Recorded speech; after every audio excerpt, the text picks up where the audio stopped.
और सभी साथी जो आज मंचासीन हैं और खास तौर पे विशेष तौर पे जिनके आज आयोजन में हम लोग यहाँ पहुंचे हैं, जिन्होंने बड़ी मेहनत करी, जिनकी तबीयत भी पिछले 3 दिन से बहुत खराब और ऐसी खराब थी कि ऐसा लग रहा था कि खुद भी इतनी तैयारी करने के बाद इस सभा में पहुंच पाएंगे कि नहीं पहुंच पाएंगे। और मेरे बड़े विश्वास पात्र साथी हैं हमारे भाई धर्मेंद्र जी, जिनको मैं बहुत बहुत बधाई देना चाहता हूँ, बहुत बहुत मुबारकबाद देना चाहता हूँ कि आज फारूक नगर में इतनी बड़ी सभा, किसी जिले के मुख्यालय पे तो सभा हो सकती है पूरा जिला जोर लगाए, लेकिन फारूक नगर के अंदर इतनी बड़ी सभा जो आपने अपने प्रयासों से और सभी के सहयोग से जो आज यहाँ पर इस सभा का काम किया, आप भी बधाई के पात्र हैं। और आप सब जो इस सभा में शामिल हुए, मैं आप सबको भी बहुत बहुत इस अवसर पर शुभकामनाएं देता हूँ, बधाई देता हूँ और मैं धन्यवाद देता हूँ कि आपने इतनी बड़ी संख्या में यहाँ पहुंचकर हमारा हौसला बढ़ाने का काम किया है। क्योंकि आपको पता है हम लड़ाई लड़ रहे हैं और जब ये लड़ाई ऐसी सरकार से लड़ रहे हैं, बीजेपी के पास 2 सरकारें हैं, दिल्ली में है, चंडीगढ़ में है, 2 पार्टियां हैं, बीजेपी भी है, जेजेपी भी है, सत्ता बल भी इनके पास है, धन बल भी इनके पास है, मीडिया बल भी इनके पास है, तंत्र बल भी इनके पास है।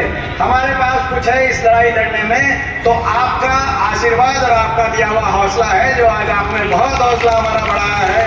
मैं आप सबका बहुत बहुत धन्यवाद करता हूँ और मैं विश्वास दिलाता हूँ कि आपका आशीर्वाद रंग लेके आएगा, हरियाणा में बदलाव लेके आएगा, ऐसा मैं आज आपको विश्वास दिलाता हूँ। जो आपने यहाँ पर पहुंचकर जो आपने सहयोग किया है, ये सहयोग खाली हाथ नहीं जाएगा।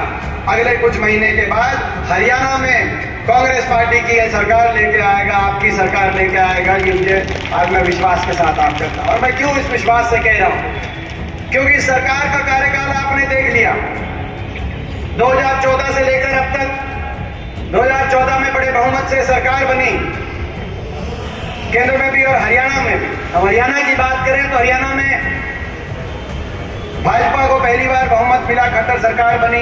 2019 में खट्टर दुष्यंत सरकार बनी। लेकिन इस सरकार के जब 4 महीने शेष बचे हों, 4 ही महीने बचे हैं, क्योंकि 1 महीने के बाद लोकसभा चुनाव है कि नहीं है, मैं पूछना चाहता हूं। 1 महीना जनवरी गई, फरवरी बची है और 30 मई को देश की सरकार का गठन होता है। पिछली बार 30 मई को प्रधानमंत्री ने शपथ ली थी, तो उसके बाद जून, जुलाई और अगस्त, सितंबर में फिर इलेक्शन। अगर टाइम पे भी होंगे तो इनके पास बिना आचार संहिता के 4 महीने से कम का समय इनके पास बचा है। तो जब 4 महीने बचे हों, किसी सरकार का तो तराजू पे तोलकर फैसले करने का जनता का समय आ जाता है कि इन्होंने कैसा काम किया हरियाणा में, खट्टर साहब ने कैसा काम किया, लोगों की सुनवाई की नहीं की, लोगों का सम्मान किया नहीं किया, योजनाबद्ध तरीके से विकास किया कि नहीं, हरियाणा को आगे लेके जा गए कि नहीं गए, भाईचारा खुशहाली हरियाणा में आई कि नहीं आई, ये सारी बातों को तोल के फैसला करने का समय आता है। इनको लगभग 10 साल हो गए। इन 10 साल में इनका ये रिपोर्ट कार्ड है कि जो हरियाणा 2014 से पहले अगर हम याद करें, कांग्रेस पार्टी की सरकार के समय जो हरियाणा विकास दर में देश में नंबर 1 था, प्रति व्यक्ति आय में हम नंबर 1 थे, प्रति व्यक्ति निवेश में नंबर 1 थे, खिलाड़ियों के सम्मान में नंबर 1 थे, किसान के हितकारी फैसले और गरीब कल्याणकारी की योजनाओं में देश में हरियाणा का नाम आता था। कानून व्यवस्था में देश में सबसे सुरक्षित प्रदेश हरियाणा माना जाता था। आज वही हरियाणा 10 साल की इस खट्टर दुष्यंत सरकार के बाद देश में विकास दर में तो 17वें नंबर पे है और ये केंद्र सरकार बता रही है, नीति आयोग देश में नंबर 1 पे अगर पहुंच गया तो आज बेरोजगारी में देश में नंबर 1 पहुंचा दिया इस सरकार ने। हर घर में एक पढ़ा लिखा नौजवान, शिक्षित नौजवान, आज बेरोजगारों की फौज खड़ी हो गई हरियाणा के अंदर। सरकारी नौकरी समाप्त कर दी गई, या तो समाप्त कर दी गई 2 लाख से ज्यादा पद हरियाणा में। केंद्र सरकार में भी बड़ी बड़ी जो PSU है उनको बड़े उद्योगपतियों के हवाले कर दिया गया। एयरपोर्ट, पोर्ट, रेलवे, हर जो PSU जो बने 75 साल में, वो एक बड़े उद्योगपति समूह के हवाले कर दिया गया। तो सरकारी नौकरी ना तो केंद्र सरकार में, ना रेलवे की भर्ती निकलती, ना फौज में जो पक्की भर्ती हर साल 5,500 पक्की भर्ती होती थी हरियाणा से देश की आजादी से लेकर 2019 तक। आज वहां 5,500 के बजाय पिछले साल अग्निवीर किए गए, केवल 914 अग्निवीर किए गए हरियाणा से 2 साल के गैप के बाद। जिन 914 में से आपको पता है मात्र 210 पक्के किए जाएंगे, बाकी बिना पेंशन के अगले साल घर लौट जाएंगे। ऐसी स्थिति बना दी। आज प्रदेश के अंदर सबसे ज्यादा बेरोजगारी, क्योंकि नौकरी समाप्त कर दी सरकारी नौकरी, प्राइवेट के अंदर उतना निवेश हुआ नहीं जिस रफ्तार से निवेश होना चाहिए था, ना प्राइवेट में ना सरकारी में। और फिर भी सरकारी जो नौकरी निकलती है 5 साल तक कोई सरकारी नौकरी जो निकली, या तो भर्ती घोटालों की भेंट चढ़ गई, एचपीएससी के दफ्तरों में मुख्यमंत्री के जो लगाए हुए सचिव उनके पास 1.5-2 करोड़ रुपए की बरामदगी हुई, या लिस्ट अगर फिर भी आ गई 30 भर्ती घोटालों, 30 पेपर लीक घोटालों के बावजूद कोई लिस्ट निकल गई तो हरियाणा से ज्यादा हरियाणा के बाहर के बच्चों का उसमें अवसर मिला। हरियाणा के बच्चों को ना बाहर के किसी प्रदेश में अवसर मिल रहा, और हरियाणा में लिस्ट निकल रही है, एसडीओ की लिस्ट आई, 80 में से 78 बच्चे बाहर के, 2 हरियाणा के मात्र। एसडीओ इलेक्ट्रिकल की 2021 में लिस्ट आई, 99 में से 77 बाहर के, 22 हरियाणा के। इस साल असिस्टेंट प्रोफेसर की लिस्ट आई, 156 में से 53 बच्चे हरियाणा के, 103 बाहर के। अभी बीडीओ की लिस्ट आई, ब्लॉक ड्राइवर, पंचायत अफसर, पंचायत में काम करना है, 7 में से 5 बाहर के।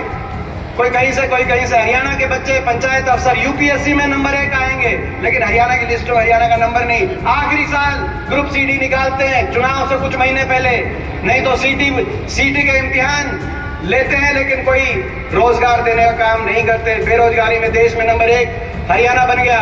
जो हरियाणा पहचान बदल दी खट्टर साहब ने हरियाणा की, जो हरियाणा दूध दही का खाना था हरियाणा, खेल खिलाड़ियों का हरियाणा था, आज नशे में देश में नंबर 1 बन गया, बेरोजगारी में देश में नंबर 1 बन गया। ऐसी स्थिति आज इस सरकार के अंदर, हरियाणा प्रदेश को विकास की पटरी से उतार दिया। बेरोजगारी में नंबर 1, महंगाई में नंबर 1, सबसे महंगा डीजल पेट्रोल, क्योंकि वैट सबसे ज्यादा लग गया हरियाणा में, सबसे महंगा डीजल पेट्रोल, रसोई गैस का सिलेंडर। खट्टर साहब मैं पूछना चाहता हूं हरियाणा में क्यों है? और सबसे महंगा बिजली का बिल हरियाणा में क्यों है? एक घर में हजारों का बिजली का बिल आ रहा है कि नहीं आ रहा? मैं आपसे पूछना चाहता हूं। बिजली का बिल आ रहा है एक घर में। सबसे महंगी बिजली हरियाणा के अंदर, अदानी जैसे समूह से समझौता बदल दिया।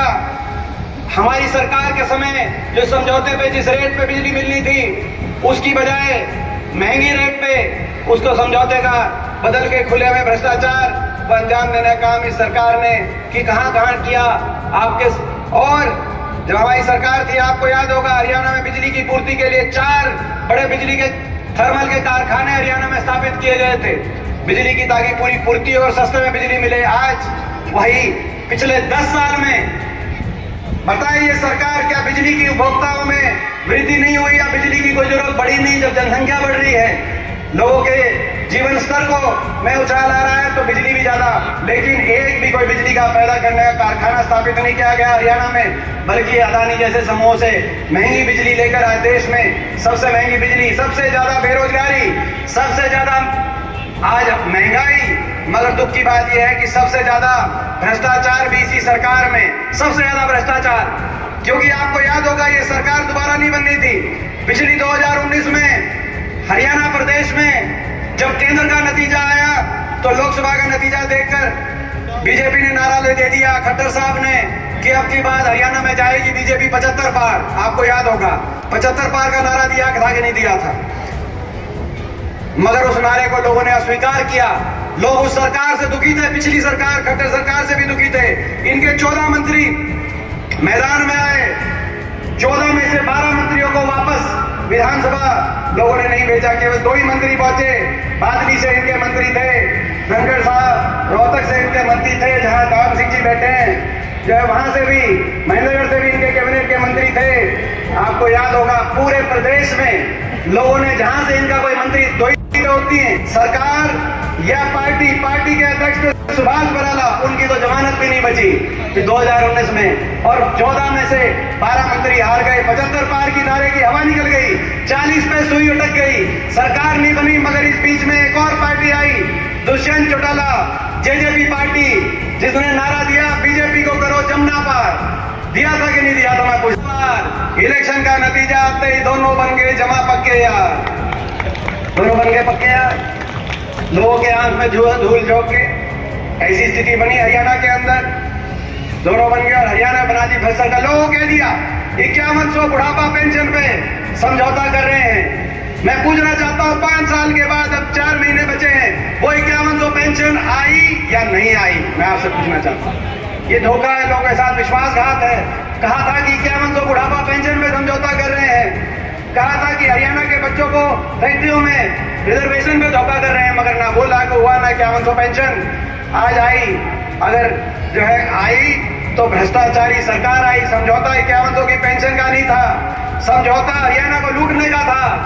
लूटने का काम कर रहे हैं जितने मंत्री, सबको पता है गुड़गांव में कौन लूट रहा है, सबको पता है झज्जर में कौन लूट रहा है, माइनिंग में कौन लूट रहा है, शराब महकमे में कौन लूट रहा है, एक्साइज महकमे में कौन लूट रहा है। सबको पता है कि भाई कौन डबल इंजन से लूटने का काम कर रहा है। मैं गलत तो नहीं कह रहा, ये डबल इंजन से लूटने का काम कर रहे हैं और हरियाणा को विकास की पटरी से उतारने का काम कर रहे हैं। 5 साल केवल लूट। मैं पूछना चाहता हूं, जो हमारी सरकार थी, हरियाणा प्रदेश में 250 किलोमीटर की रेल की लाइन बिछी थी, आपके समय 1 भी इंच रेल की लाइन क्यों नहीं बिछी? मैं पूछना चाहते हैं, जब हमारी सरकार थी तो हरियाणा में 81 किलोमीटर मेट्रो का विस्तार हरियाणा में हुआ था। मैं गुड़गांव, फरीदाबाद, बहादुरगढ़, बल्लभगढ़ मेट्रो से जुड़े थे। मैं खट्टर साहब से पूछना चाहता हूं, पिछले 10 साल में 81 किलोमीटर नहीं तो 1 खंबा तो मेट्रो बन सकता था, 1 भी खंबा मेट्रो आगे क्यों नहीं बढ़ा? हम पूछना चाहते हैं, जब हमारी सरकार थी तो दक्षिण हरियाणा में पूरे प्रदेश में 12 विश्वविद्यालय, 12 यूनिवर्सिटी बनी, जिसमें चाहे रेवाड़ी में मीरपुर यूनिवर्सिटी हो, चाहे महेंद्रगढ़ के अंदर सेंट्रल यूनिवर्सिटी हो, चाहे गुड़गांव के अंदर इंडियन नेशनल डिफेंस यूनिवर्सिटी। मैं पूछना चाहता हूं, आपके समय 1 भी नहीं यूनिवर्सिटी हरियाणा प्रदेश में क्यों नहीं बनी? हम पूछना चाहते हैं, जब हमारी सरकार थी 4 बिजली के थर्मल कारखाने हरियाणा की बिजली आपूर्ति के लिए बने। आप मैं पूछना चाहता हूं, आपके समय 1 भी तो बिजली का कारखाना क्यों नहीं बना? विकास का कोई एक काम, मेट्रो का कोई एक खंबा, कोई एक यूनिवर्सिटी, कोई एक बड़ा औद्योगिक क्षेत्र। आप बताओ, किसी गांव में, शहर में। मैं फारूक नगर वाले से पूछना चाहता हूं, जब हमारी सरकार थी तो एक तरफ का ये पूरी रोड झज्जर से फारूक नगर होके गुड़गांव वाली रोड, एक तरफ का बाईपास मंजूर करा के हम गए थे और इस पे सड़क बनवा के गए थे। मैं पूछना चाहता हूं आपसे कि इस सरकार में एक तरफ का बाईपास हमने बनवा दिया था तो 10 साल में दूसरी तरफ का भी बाईपास बनाकर सर्कल रोड बनवानी चाहिए थी कि नहीं चाहिए थी? मैं पूछना चाहता हूं। मगर चिंता मत करो, 4 महीने की बात है, पिछली तो एक तरफ का बनवा गए थे, फारूक नगर का सरकार आते ही दूसरी तरफ का भी बाईपास बनवा के सर्कल बनवाने का काम हम करेंगे। पूछना चाहते, विकास की पटरी से उतार दिया। केवल भ्रष्टाचार, हरियाणा को लूटने में लगे, एक के बाद एक घोटाले। शराब घोटाला तो कोरोना के टाइम भी आया, नाम कुछ तेरे थे मगर असली बात थी कि घर घर शराब पहुंचाएंगे। कोरोना के टाइम आपको याद होगा कितना बड़ा घोटाला आपके सामने आया। नाम अभी कह रहे थे कप्तान साहब कि भाई जो है भगवान राम की बात कर रहे थे। ये कप्तान साहब मैं बताऊं, ये लेते हैं, ये बोलते हैं जय श्री राम, लेकिन बोले जय श्री राम मगर करेंगे हम जनता को लूटने का काम। हम भी बोलेंगे जय श्री राम, बोलो जय श्री राम भाई, हम भी बोलेंगे जय श्री राम, लेकिन करेंगे हरियाणा को देश में सबसे आगे लेके जाने का काम। ये हमारे जो है मैं समझता हूँ संकल्प है। तो ये आज हरियाणा प्रदेश को विकास की पटरी से इन्होंने उतारा। मगर उससे भी बुरी बात, अहंकार। इस सरकार में इतना अहंकार, 10 साल की सरकार में मैं समझता हूं कि कोई ऐसा वर्ग नहीं हरियाणा में जो इनके अहंकार का शिकार ना हुआ हो। कर्मचारी ओल्ड पेंशन स्कीम मांगने गए, उन पे लाठीचार्ज। सरपंच अपने हकों के लिए गए, उन पे लाठीचार्ज। किसानों ने 3 कानूनों के विरोध किया तो 750 किसानों को अपनी जान गंवानी पड़ी, उनका तिरस्कार। हमारी बेटियां, हमारी पहलवान बेटियों ने अपनी मान सम्मान और इज्जत की बात करी। ये वो देश है जहां दुश्मन की बहन बेटी की इज्जत को भी अपनी बेटी की इज्जत समान माना जाता है। ये वो देश है जहां महाभारत का युद्ध हुआ, जो अपनी बहन बेटी की इज्जत की बात आई तो महाभारत का युद्ध हुआ इस देश में। ये धर्म का देश है, न्याय का देश है। इस देश में जो हमारी बहन बेटियों ने अपनी जो है न्याय की मांग करी तो उनको दिल्ली की सड़कों पर घसीटने का काम किया। ये अहंकार भी तो और क्या है। 10 साल से मुख्यमंत्री जी कहीं गए नहीं, किसी गांव में, किसी क्षेत्र के अंदर। चंडीगढ़ से सरकार चलाई, जो कोई बोलता है उसी के। मगर अब आखिरी वर्ष जब चुनाव का साल है तो चुनाव के साल में जन संवाद के नाम से लोगों के बीच में जा रहे हैं और जहां जा रहे हैं जो कोई उनसे सवाल पूछता है उसी को निशाने पे लेते हैं। एक महिला ने कहा कि इतनी बेरोजगारी हो गई, यहाँ फैक्ट्री लगवा दीजिए। तो बोला आपको बिठा के चंद्रयान में आपको चांद भिजवा देते हैं वहां पर। आपने देखा हो एक जगह सिरसा में एक नौजवान खड़ा हुआ तो कहा कि किसान की ये समस्या है, बोला कि दूसरी पार्टी का लगता है, इसकी पिटाई करवाओ। इतना घमंड! पिटाई कराने का अधिकार तो किसी सरकार में, किसी मुख्यमंत्री या किसी मंत्री के हाथ में किसी ने दिया नहीं। इतना काम तो किया नहीं खट्टर साहब, मगर घमंड सातवें आसमान पे। ये आप, मैं समझता हूँ कि ये आज हम कण कण में हमारे भी राम है, और राम ने जो लड़ाई लड़ी थी वो अहंकार तोड़ने की लड़ाई लड़ी थी। लंका जाकर अहंकार चकनाचूर किया गया था। आपका अहंकार भी, ये राम का देश है खट्टर साहब, यहाँ आपका अहंकार भी ज्यादा लंबा नहीं चलेगा। हरियाणा आपके अहंकार को भी तोड़ने का काम करेगा, ये मैं कहना चाहता हूँ अहंकार में। मगर हमारा संकल्प है, पिछली बार तो फर्क रह गया था 3900 वोटों का कांग्रेस में और बीजेपी में। 3900 वोट अगर कांग्रेस की ज्यादा आती तो हमारी 36 सीट आती हरियाणा में, बीजेपी 35 पे रह आती। मगर चल हो गया, जेजेपी वाले आ गए। पहले तो मैं चुनौती देता हूं जेजेपी वालों को, आपकी 10 सीट आई थी, आप जोर लगा लेना। हरियाणा प्रदेश में अपने उम्मीदवार जहां खड़े आप कर लेना, आप मान लेना, ये मैं चुनौती दे रहा हूं आपको, जेजेपी को, दुष्यंत चौटाला को। आप एक सीट से हरियाणा में जमानत नहीं बचा पाओगे, ये मैं आज चुनौती दे रहा हूं। आपने विश्वासघात किया लोगों के साथ, आपने जमुना पार का नारा देकर बीजेपी को समर्थन दिया, आपने 5100 की पेंशन देकर बड़े बुजुर्गों के साथ धोखा दिया। आपके विश्वासघात का बदला लेंगे, वोट की चोट से लेंगे, जमानत नहीं बचेगी। और मैं चुनौती देना चाहता हूं, हरियाणा में भी सरकार आपके आशीर्वाद से बनेगी।